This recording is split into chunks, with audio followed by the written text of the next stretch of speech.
Swastiastu. Swastiastu. Izinkan saya untuk menyampaikan apa yang saya pelajari selama mengikuti kegiatan calon guru penggerak selama 2 bulan lama, yaitu terkait dengan budaya positif. Ya, jadi kita sebagai guru diharapkan menerapkan budaya yang bersifat positif baik itu di rumah maupun di lingkungan sekolah. Seperti itu Bapak Ibu. Nah, apa itu sebenarnya budaya positif? Budaya positif yang kita tahu itu selama ini bahwa pada dasarnya hal-hal atau tingkah laku adalah merupakan kebiasaan atau tingkah laku ya yang ada di masyarakat kita.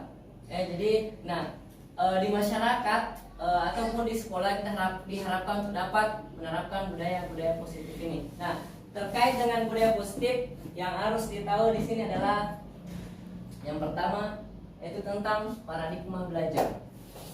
Bapak pendidikan kita yaitu Bapak siapa namanya Pak Wana, Bapak pendidikan kita?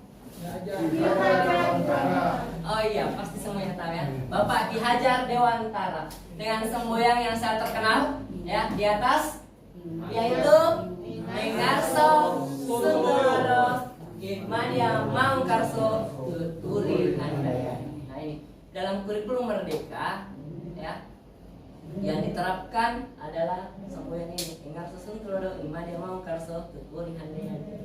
Ada yang masih ingat? Ada ya? Pak Jumadi, apa itu? Gimania apa?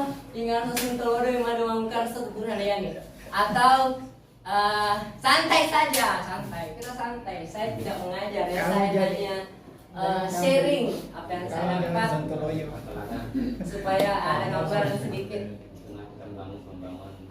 Apa Pak Ade?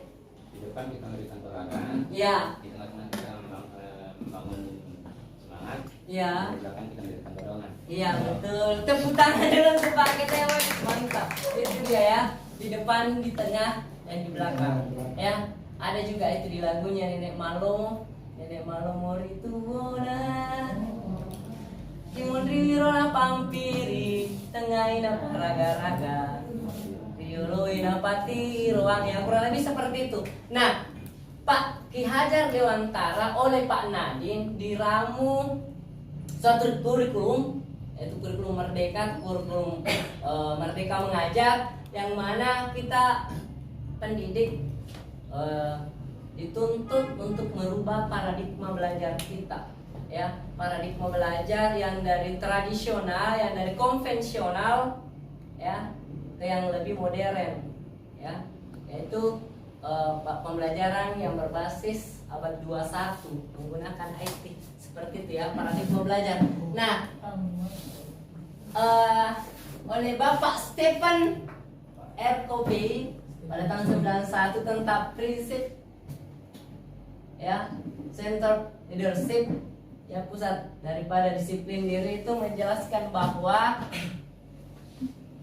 itu di atas ya, bila kita ingin membuat kemajuan ya tentunya sedikit demi sedikit kita lakukan, tetapi jika kita ingin merubah sikap atau perilaku ya kita harus berperilaku secara utama ya, maka kita harus mempunyai yang namanya tujuan. Nah, kita di sini diharuskan untuk ya melihat dunia atau berpikir tentang manusia itu secara terbuka.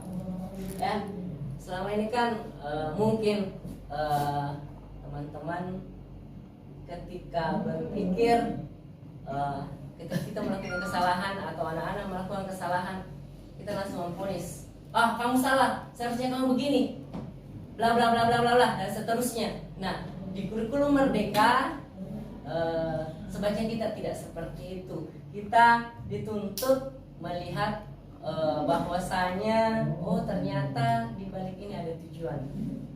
Anak-anak melakukan kesalahan karena dia ada tujuan yang ingin dicapai, misalnya seperti itu. Ya, seperti itu Bapak Ibu. Nah, saya lanjut. Nah, kita masuk ke budaya positif yang pertama, yaitu disiplin positif. Ya, kita tentu pernah mendengar atau tidak asing lagi yang namanya Kata disiplin. Pasri. Halo, tidak usah tegang. Kita anu dulu. Kok kayak tegang saya seolah-olah pemateri. Anda sepertinya kita berbagi santai saja. Saya ada mau ini saja untuk diterapkan untuk anak-anak. Ya, tahu tepuo? Tahu tepuo pernah melakukan? Tidak pernah. Tidak pernah. Kita coba ya. Tepuo. W O W. Wow. Nah, bisa supaya lebih tegang sekali. Dan tegang patumi.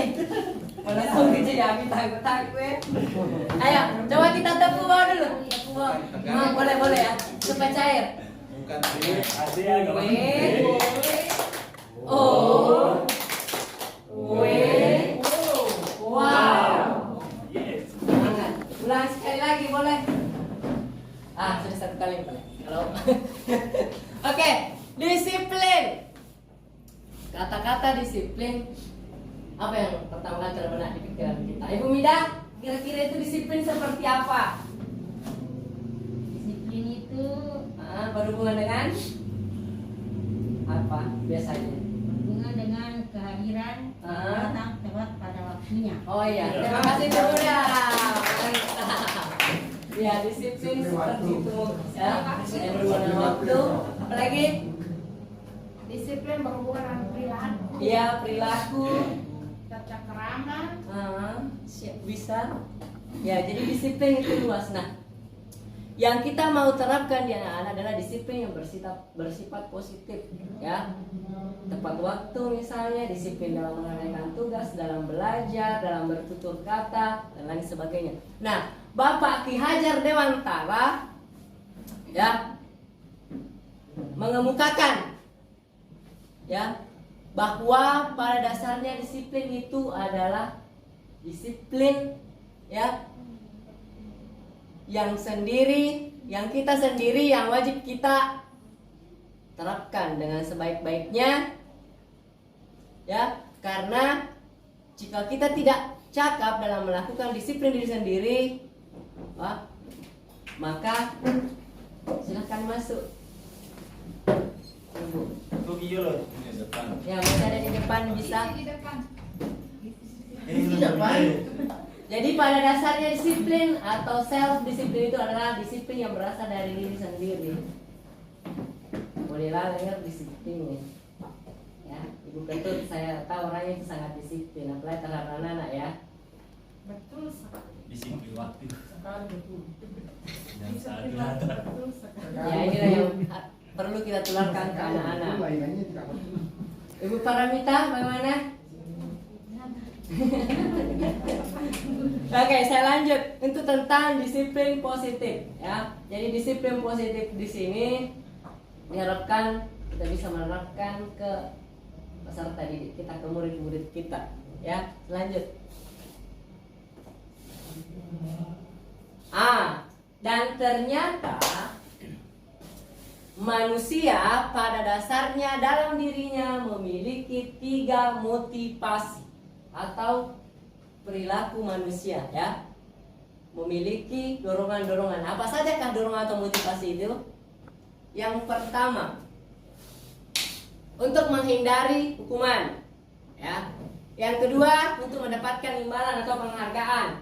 Dan yang ketiga adalah untuk menjadi orang yang mereka inginkan dan menghargai diri sendiri dengan nilai-nilai yang mereka percayai. Nah, coba apa betul ya, silahkan pahami dirinya, apa betul kita sebagai manusia pada umumnya memiliki 3 motivasi ini. Apakah anak-anak kita juga seperti itu? Ya, apa? Yang pertama Karena berani biasa. Betul sekali. Yang pertama Untuk mendapatkan nilai. nilai penghargaan. Disuruh nanti nilai tambahan, Bu. Bagaimana Ibu Neta coba? Pasti anak-anak kalau misalkan disuruh apa-apa, misalkan disuruh pergi yoga, ibu ada nilai tambahan, ibu begitu. Berarti di poin berapa itu? Kedua. Hah? Poin? Kedua. Ya, kedua mendapatkan imbalan atau penghargaan. Nah, ini contoh kasus yang pertama. Berarti motivasinya anak-anak mau ikut yoga karena ada penghargaan atau nilai. Nah, sekarang ternyata kita tahu ya bahwa pada dasarnya ada nilai yang terdapat di anak. Poin nomor 2 yaitu ingin mendapatkan imbalan atau penghargaan. Sekarang contoh poin nomor 1, siapa yang bisa? Pak Sudarmin.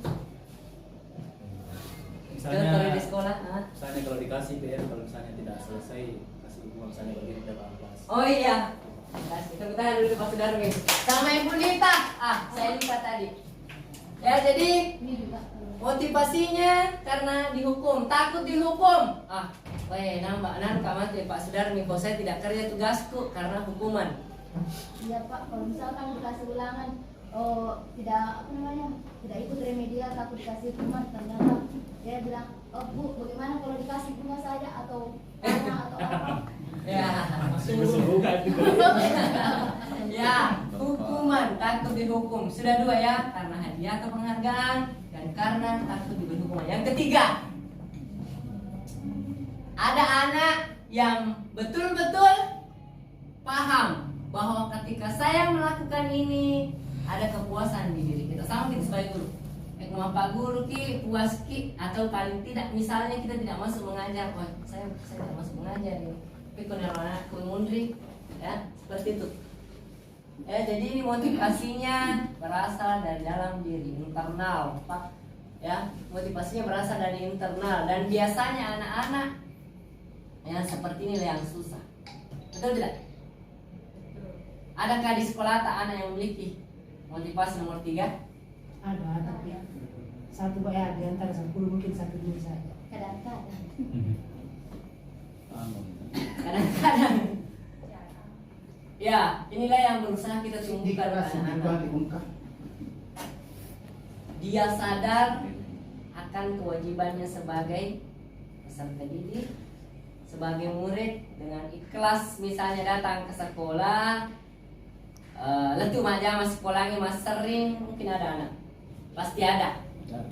Langsung menyambung membersihkan kelas, ya membersihkan kelas. Nah, sadar dengan tugasnya sebagai siswa kalau sudah masuk dalam pekarangan sekolah. oh iya betul Pak. Inilah yang kita cari bersama. Motivasi yang nomor 3. Ya, anak-anak menyadari sendiri akan motivasinya yang berasal dari dalam, ikhlas mengerjakan sesuatu. Oke, ada pertanyaan? Saya Bapak Ibu, Saya Pak. silahkan Pak Eka. Ya Pak, terima kasih atas kesempatan. Sebelumnya Om Swastiastu. Om Swastiastu. Tadi saya tertarik dengan satu kalimat bahwa setiap anak yang melakukan kesalahan itu ada tujuan yang ingin dicapai. Pertanyaan saya singkat saja, apakah ada langkah-langkah atau indikator yang bisa kita lakukan untuk mengetahui tujuan atau maksud dari pelanggaran yang dilakukan oleh anak tadi? Oh iya, itu pertanyaannya. Iya, pertanyaannya. Oke, Sekiranya terima kasih. bisa dipahami pertanyaannya, Pak. Bisa, terima kasih. Ya, ingin mencapai suatu tujuan. Sebenarnya di slide saya yang terakhir itu ada nanti cara bagaimana caranya memfasilitasi anak-anak yang memiliki masalah. Ya, ada nanti caranya. Nanti saya jawab di sini Pak ya. Saya lanjut dulu ya. Pak Tommy, jangan yang susah-susah, yang biasa saja. Bukan Pak Urip yang bertanya. Oh iya. Jadi salah satu motivasi perilaku manusia di poin pertama untuk menghindari ketidaknyamanan atau hukuman. Nah, sering ini kita lihat kejadian atau kenyataan di lingkungan sekolah kita sendiri di kalangan siswa, ketika misalnya ada suatu hal yang ingin mereka hindari, mungkin seperti disampaikan Pasir tadi, tidak mengerjakan PR atau lainnya, akhirnya karena menghindari hukuman malah melakukan pelanggaran disipliner yang lain, misalnya sekalian tidak masuk kelas atau pura-pura alasan sakit dan sebagainya. Dan banyak alasan-alasan siswa-siswa milenial sekarang yang bisa dijadikan alasan untuk menghindari hukuman itu. Jadi pertanyaannya kira-kira ketika kita melihat fenomena seperti itu di lingkungan sekolah, apa kiat-kiat kita sebagai guru untuk mengantisipasi siswa-siswa seperti itu? Terima kasih. Terima kasih. Pertanyaannya hebat-hebat semua ya, Wak. Keren-keren semua. Oke, terkait dengan pertanyaan Pak Tommy yang keseharian dan mungkin kita semua sebagai pendidik mengalami hal tersebut, bahwa ketika ada anak-anak yang dalam tanda kutip anak-anak yang memang memiliki kelakuan yang luar biasa, sudah beraneka ragam cara yang kita tempuh untuk memfasilitasi atau menyelesaikan masalah yang ada, tapi ternyata malah semakin parah. Ya, inilah tantangan kita sebagai seorang guru. Nah, kalau menurut teori yang disampaikan oleh Diana Gosen sendiri, ada juga di situ ada 5. Saya masuk ke sini saja ya. Boleh kembali nanti kalau saya. Iya, nanti kembali ke situ. Posisi kontrol ada di sini, masuk di sini. Pada dasarnya kita sebagai guru melakukan 5 posisi ini, atau mungkin satu saja melakukan, tapi mudah-mudahan tidak ya. Posisi kontrol kita sebagai guru adalah ada tipenya penghukum, ada pembuat rasa bersalah, guru juga bisa sebagai teman, ada juga sebagai pemantau, dan ada sebagai manajer. Nah, kalau dari kasusnya Pak Tommy tadi, guru itu diposisikan sebagai tipe penghukum. Nah, jadi kita ternyata selama ini menerapkan pola-pola tipe guru yang paling pertama adalah tipe penghukum. Apa itu tipe penghukum? Yaitu seorang guru dalam mendisiplinkan anak dengan melakukan penghukuman. Ini pada saat saya dapatkan materi ini semua ribut. Ada anak pekun dia cerah, ada Pak Eko maka dia tanah layu hukum pemakai hukum pada banyak ribut, dan itu memang kenyataannya. Ya, tapi ternyata banyak cara yang bisa kita tempuh untuk mungkin masuk di sini Pak Tom ya, untuk menyelesaikan atau menghadapi anak ya. Kalau kita anak ini tidak jerah dihukum, kita bisa ke metode pembuat rasa bersalah, teman, pemantau, dan manajer. Dan yang paling ditekankan di sini adalah kita di posisi manajer ya. Untuk membuat rasa bersalah, saya kasih contoh ya. Kita sebagai guru istilahnya membuat anak didik kita bagaimana dia mengikuti kita dengan posisi dia bersalah, disudutkan. Nak emang ini dia tuh pun nak kasih makan aja, mau begitu ada yang masih nyawa minta bapak ibu mau ya. Posisi pembuat rasa bersalah. Dan biasanya ibu guru yang seperti itu ya.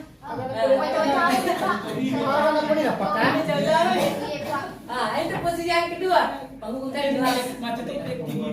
Yang ketiga dirangkul. Kemana aku jadi kok mana cek sadar-sadar ya sadar.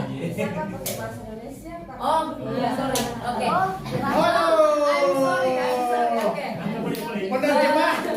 Kenapa saya pakai bahasa daerah di kurikulum Merdeka yang dipaparkan oleh Ki Hajar Dewantara itu kita memasukkan namanya kodrat alam, di mana budaya lokal itu dalam mengajar bisa menggunakan bahasa daerah juga seperti itu. Jadi bukan tuh udah paham kan?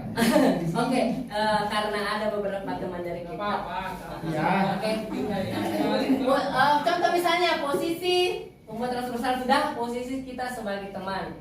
Kita berhadapan dengan anak itu seolah-olah kita sebagai teman, kita ajak dia bercerita, kita tanya kesalahannya, bagaimana. Tetapi anak yang kita lakukan seperti dalam ketergantungan, itu efek sampingnya. Ya betul Pak. Dia hanya menuruti ketika ibu guru yang bersangkutan. Contohnya di sekolah dasar, wali kelas, banyak anak-anak yang hanya mau mendengarkan perkataan wali kelasnya.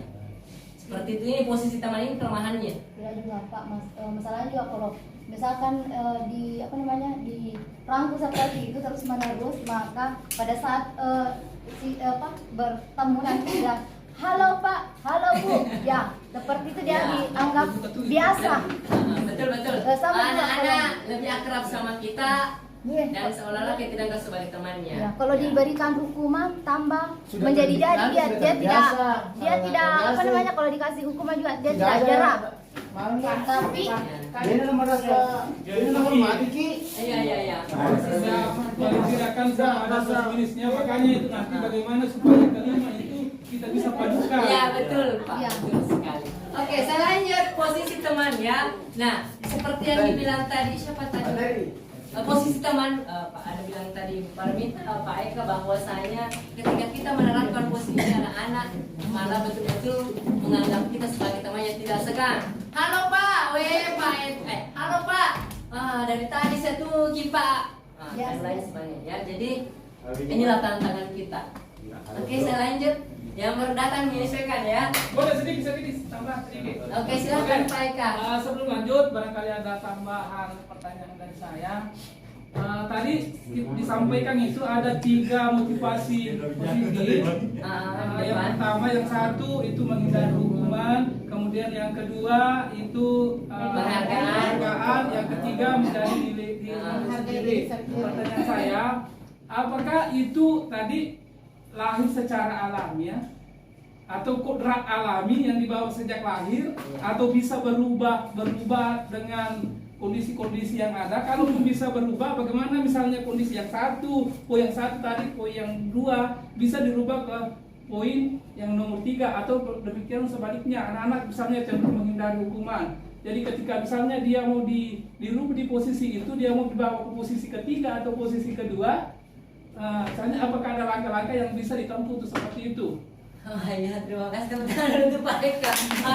Pertanyaannya ini, terus terang pertanyaan-pertanyaan ini muncul pada saat sekarang, pada saat kegiatan di LMS maupun Salon Karya tidak ada pertanyaan muncul seperti ini. Nah, memang betul motivasi kan tadi saya nyatakan, saya paparkan bahwa di kehidupan kita sebenarnya ya ada 3 nilai atau 3 motivasi dasar manusia. Ini ketiganya pada dasarnya dimiliki oleh manusia ya. Itu kan motivasi dasar, jadi dimiliki oleh manusia sejak lahir, sejak kecil. Dan yang kita harapkan, yang kita mau tumbuhkan adalah yang nomor 3, menghargai nilai-nilai yang ada di diri sendiri. Itu yang saya bilang tadi, bagaimana anak-anak sadar, belajar sendiri tanpa disuruh, mengundur sampah sendiri tanpa disuruh, berasal dari dalam. Jangan hanya karena mau dihukum mereka mau bertindak, jangan hanya karena mau dikasih hadiah mereka mau jalan. Itu yang dimaukan kurikulum Merdeka sekarang, menunjukkan bagaimana caranya anak-anak menghargai dirinya dan memunculkan ya sifat sadar akan sendiri mau bekerja.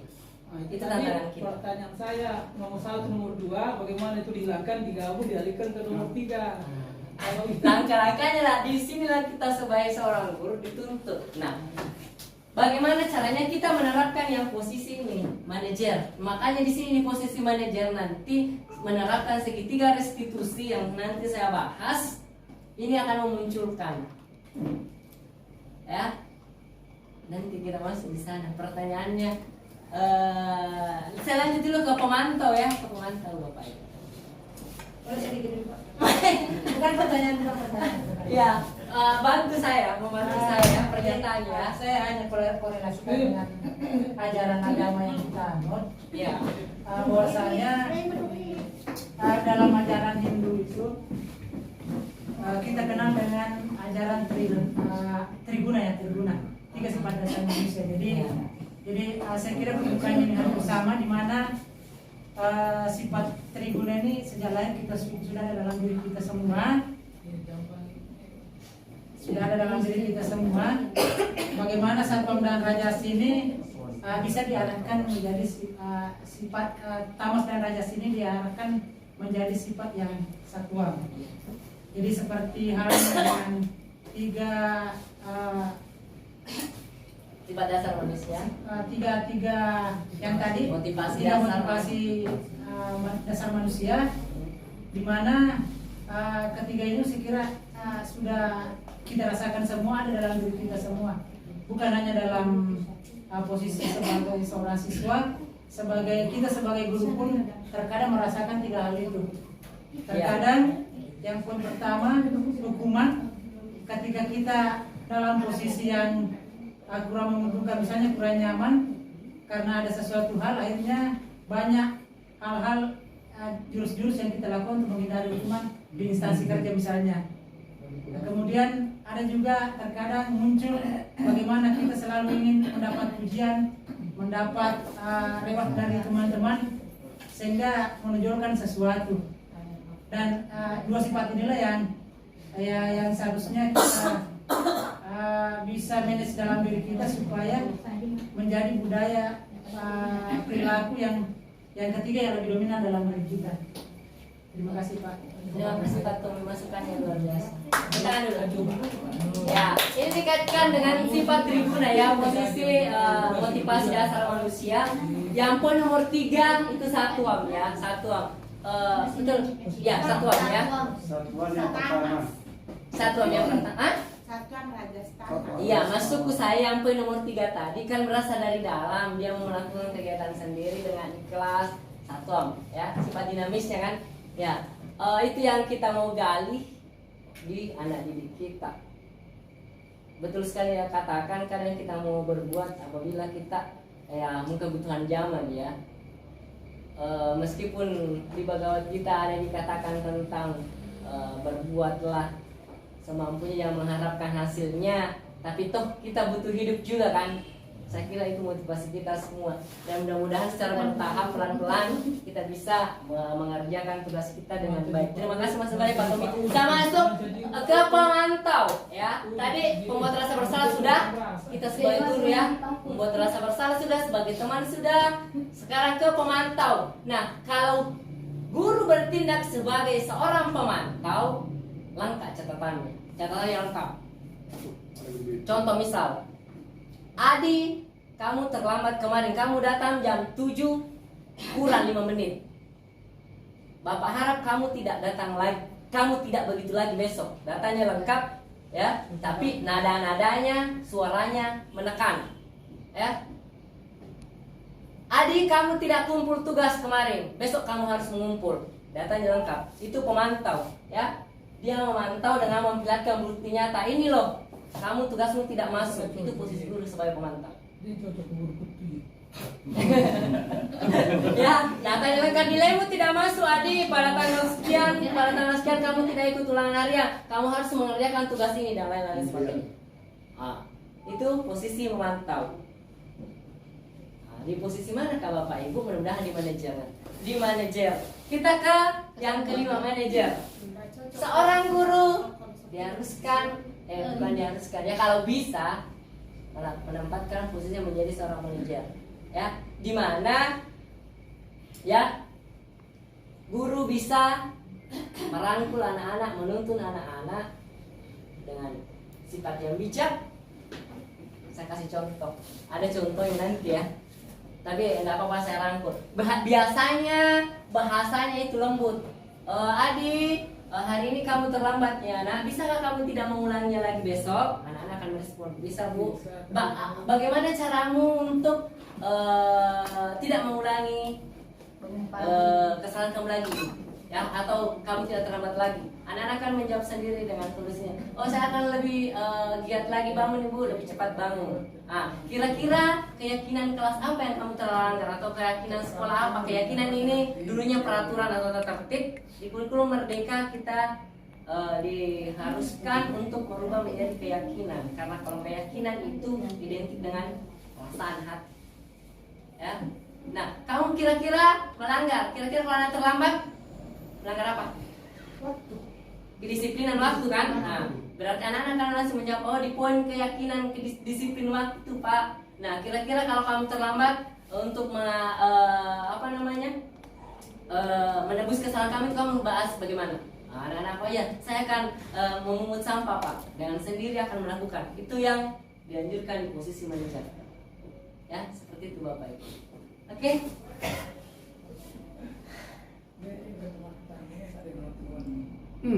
Sedikit lagi. Oke, yang tadi motivasi ya. 5 kebutuhan dasar manusia. Itu tadi 5 motivasi, nah kalau ini 5 kebutuhan. Dan ternyata manusia atau anak-anak memiliki ini. Coba kita lihat. Ada yang bertahan hidup, ada yang merasa diterima, ada yang butuh kebebasan, ada yang butuh kesenangan, dan ada yang membutuhkan penguasaan. Ini 5 kebutuhan dasar manusia. Tadi kan ada 3 sifat dasar manusia dalam ajaran agama kita ya. Ada 1 Raja Tamas. Nah, dan ternyata ya, menurut Dian Gosen ini, peneliti dari Barat, itu ada 5 kebutuhan dasar manusia. Apa saja kan? Yang pertama bertahan hidup. Manusia bertahan hidup, makan, bekerja dan lain sebagainya. Ya. Kemudian merasa diterima. Kadang-kala kita merasa risih ketika kita dijauhi oleh teman. Anak-anak juga seperti itu. Kita harus tahu, oh ini anak-anak kasihan dibully di sekolah. Ya, caranya penanganannya bagaimana? Kita rangkul kan? Ini anak. Kemudian kebebasan. Karena ada tidak anak-anak di sekolahnya Bapak Ibu yang istilahnya anak-anak yang tidak bisa diam, bebas, pokoknya mau bebas. Ada? Banyak. Jago. Ya, jadi ini berarti anak tersebut pernah saya dengar karena ini biasa ini ada guru yang sampai pakai lakbang untuk siswanya. Oh iya. Guru lakbang ya. Bagaimana natup? Rata-rata kita ternyata tipe penghukum ya. Saya juga seperti itu. Dan mudah-mudahan sekarang bisa mulai pelan-pelan. Lanjut, senang. Ada anak-anak yang nanti suka belajar. Kalau kita ajak bermain, belajar sambil bermain, diputarkan video, menonton, atau bermain praktek, bermain di luar ruangan. Ini kesenangan, ya. Tipe 4 ya, karena anaknya ingin belajarnya, nanti dia senang, nanti dia suka, ya, ketika diberikan istilahnya sesuatu yang dia sukai. Nah, puji, nanti dia suka baru mau lakukan. Pilih-pilih. Saya tidak suka pelajaran pendidikan agama Hindu. Gurunya tidak ganteng atau tidak cantik. Ya. Saya lebih suka pelajaran matematika karena gurunya keren, mengajarnya bagus, metodenya bagus dan lain sebagainya. Ini anak, ya, pilih-pilih karena sifat kesenangannya. Ya, penguasaan, kebutuhan, pengakuan atas kemampuan. Ya, itu 5 kebutuhan dasar yang dimiliki manusia. Oke, saya lanjut ya. Sudah tadi. Kalau kita bisa membentuk keyakinan kelas atau keyakinan sekolah, sangat bagus. Ya. Jadi bukan lagi peraturan, tapi keyakinan yang kita buat. Contoh saya kasih contoh, misalnya kita bikin di kelas kita tentang keyakinan kelas, usahakan datang tepat waktu, yang bahasa-bahasa halus dipakai. Anak-anak tidak boleh terlambat, nah itu kan peraturan. Datang tepat sekian, nah itu peraturan. Tapi kalau kita keyakinan, dia menggunakan bahasa-bahasa yang lebih halus, ya. Dan kita sepakati bersama-sama. Bersedia datang tepat waktu pada pukul sekian, itu keyakinan kelas kan. Waktu yang baik datang ke sekolah jam 9 pagi. Oke, tepuk. Oh, belum saya ajarkan ya, belum saya kasih bagi ya. Tepuk salut. Ya, nanti saja. Nanti bisa diinformasikan kalian lanjut ya, supaya lebih. Masih keyakinan kelas. Keyakinan kelas kita bisa bentuk dengan memasukkan nilai universal. Ya, apa saja di situ? Ada nilai keadilan, kehormatan, peduli, integritas, kejujuran, keamanan, kesabaran, tanggung jawab, mandiri, dan lain sebagainya. Oke, sebelum saya lanjut, Bapak Ibu pernah mendengarkan tentang profil pelajaran Pancasila 6 fondasi dasarnya? Karena ya, profil pelajar Pancasila beriman dan bertakwa kepada Tuhan Yang Maha Esa dan berakhlak mulia, berkebinekaan global, yang itu. Karena ya, pernah pasti. Oke, lanjut. Kerjaan. Tinggal sedikit. Sudah mulai bosan ya? Sama-sama kali. Oke, sabar sedikit lagi Pak. Kurang lebih 20 menit, 5 sampai 10 menit. Nah ini nih tadi. Anunya Pak Eka tentang bagaimana supaya anak-anak mau sadar melakukan dan mencapai tujuan dengan baik tanpa menghukum. Apa lagi satu? Tanpa diberi penghargaan meskipun susah. Ya, ini dengan menerapkan pola segitiga restitusi. Apa saja kah itu? Menstabilkan, yang pertama menstabilkan identitas. Maksudnya seperti ini. Ketika anak-anak ada yang melakukan kesalahan atau pelanggaran, kita panggil anak tersebut, ya, baru kita tanyakan, anakku, misalnya anak siapa ya? Anakku Rocky, Ya. kamu itu anak yang baik. Kita angkat dulu pelan-pelan. Kamu itu anak yang baik, atau kamu itu anak yang jujur. Kamu itu anak yang suka menolong. Apalah, ya. Kita berikan begitu. Ini saya dapat ya, dan mudah-mudahan betul kalau bisa kita terapkan di lapangan. Anakku Rocky, kamu itu anak yang baik. Kamu tentu mempunyai alasan kenapa kamu melakukan perbuatan tersebut. Jadi kita respon, kita jawab apa alasannya, kenapa dia ya melakukan hal tersebut. Ya, nah setelah itu kita ke tindakan selanjutnya, yaitu melakukan validasi tindakan. Ya, anak-anak setelah mengemukakan alasannya, kita kembali respon. Seperti yang saya bilang tadi, kita tanya kira-kira keyakinan apa atau peraturan sekolah apa yang kamu langgar. Setelah kamu misalnya mengejek teman kamu, kasih membuli temannya kan, wis semua senang bu Miko, saya tahu namanya bapakmu, namanya dan lain sebagainya. Itu kan bully di sekolah, tau? Hal yang biasa. Dan ternyata itu bisa mendonkan mental, ya.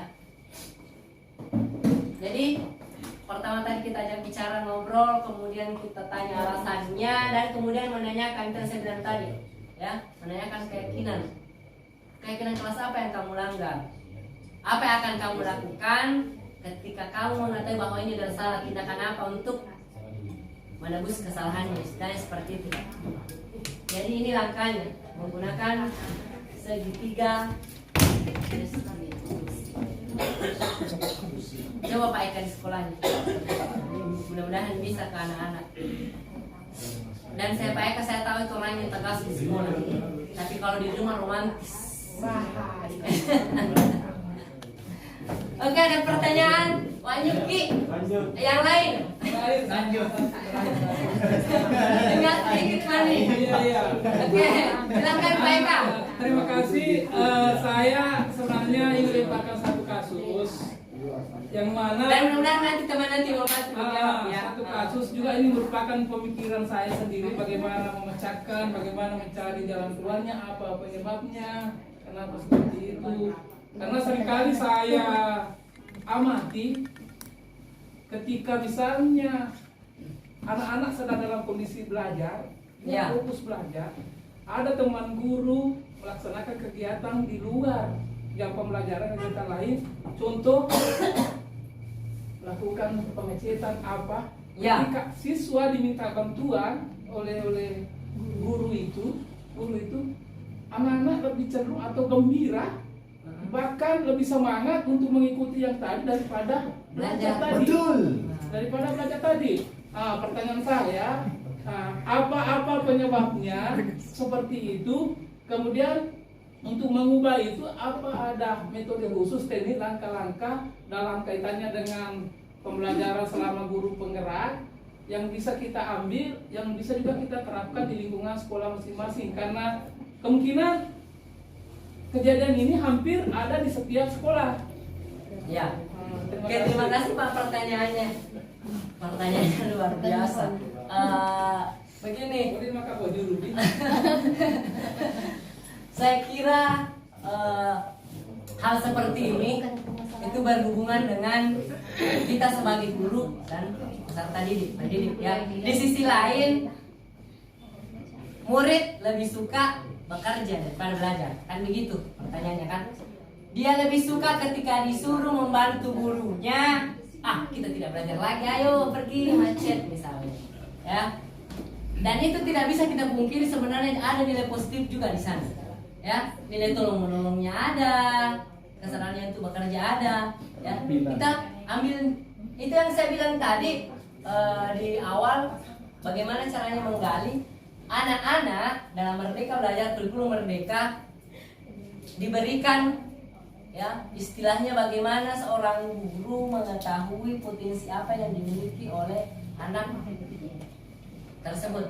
Memang kadang-kadang anak lebih suka dia langsung praktek daripada belajar di kelas menulis kalau dia tugas dan lain sebagainya. Ada beberapa anak yang seperti itu, tapi tidak semua. Ya, disinilah kita dituntut seorang guru untuk menerapkan posisi mengajar berdiferensiasi. Sebenarnya saya belum masuk ke sini, tapi saya ada kemarin baca-baca tentang pembelajaran berdiferensiasi, di mana anak-anak kita ajar sesuai dengan kebutuhannya.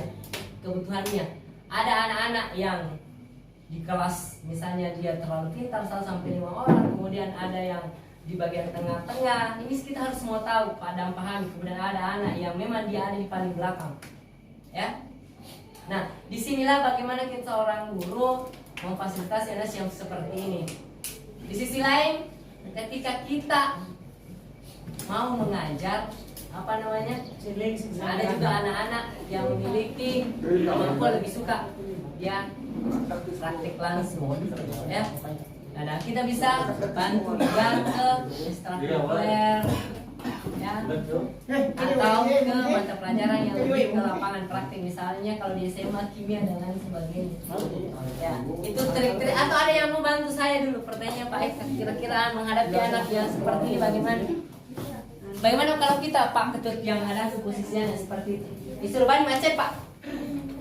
Kan Merdeka Belajar katanya diikuti semua apa keterampilan yang biasanya kalau ada misalnya salah satu guru yang mau panggil untuk macet, dipanggilkan kelas, itu memang juga merupakan pendidikan karakter itu. Ya. Kita begitu. Karakternya pertama dia ingin ada sifat rajin. Rajin itu Keterampilannya begitu. Siapa tahu dengan macet dia bisa menuangkan ide-idenya. Nanti setelah tamat dia jadi tukang pelukis cat. ya, betul, pelukis atau tukang, betul ya. Terima kasih Pak. Oke, saya sependapat dengan tadi apa yang disampaikan teman-teman. Cuma yang saya mendapatkan sebenarnya di sini, bagaimana belajar ini jalan, pengecetan ini jalan. Solusinya ya Pak. Pengecetan ini jalan. Jadi kalau bisa itu sementara belajar teman-teman guru jangan panggil ini anak-anak, nanti selesai atau tidak ada kegiatan lain baru pengecet. Ya itu solusinya Pak. Terima kasih sudah ada solusinya. Biasanya yang melakukan pada dasarnya kalau macet kan di luar jam pelajaran. Cuman kadang lebih asik kalau pada saat mengajar kita macet juga ya, karena situasi tidak menentukan. Oke, realnya kita macet di luar jam mengajar. Oke, terima kasih. Selanjutnya segitiga restitusi. Ada video. Kenal yang ada dalam video di atas? Enggak, Pak. Enggak. Mulai dari mana coba? Oh, oke. Ini contohnya yang saya sudah terapkan. Jangan jelek ya. Ya sudah banget. Lanjut. Oke, bagus nih. Sudah bagus videonya. Mantap. Sudah bagus videonya. Ini praktek segitiga restitusi yang saya lakukan di sekolah, menerapkan budaya positif dengan merestitusi anak-anak yang melakukan kesalahan. Tapi mungkin karena faktor jaringan ini tidak terlalu. Sudah didapat pesannya Pak. Sudah didapat pesan jadi oke.